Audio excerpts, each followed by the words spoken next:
যেটা ইন্টারেস্টিং একটা ব্যাপার হইতে পারে যে এই ওয়ার্ল্ড কাপে ফাইনালের আগে আমরা 2টা ফাইনাল দেখতে পারি। ফাইনালটা ইন্টারেস্টিং হবেই না যদি সবকিছু ইভেন্টলি আগায়, তাহলে আমরা সেমিফাইনালে আর্জেন্টিনা ব্রাজিল দেখবো এবং স্পেন ফ্রান্স দেখতে পারি।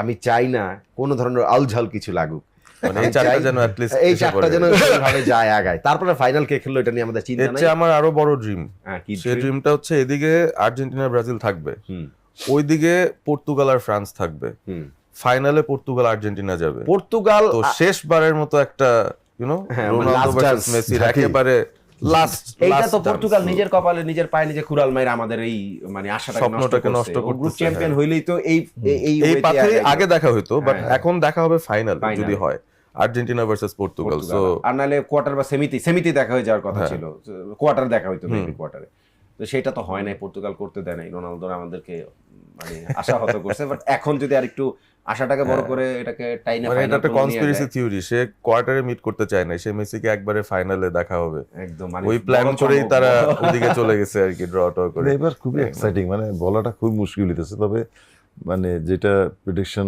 তুমি করছো, যেটা যে এদিকে সেমিফাইনালের কথা বলছি, ব্রাজিল আর্জেন্টিনা ফ্রান্স স্পেন আর স্পেন, এটা আমি একমত। এটা হলে দারুণ হবে। পর্তুগাল গেলে অসুবিধা নেই, স্পেন এমন একটা টিম, এই টিমটাকে বাদ দিয়ে চিন্তা করাটা আমার কাছে একটু কষ্টকর লাগে আর কি, আমি সেই কষ্টটা নিতে চাই।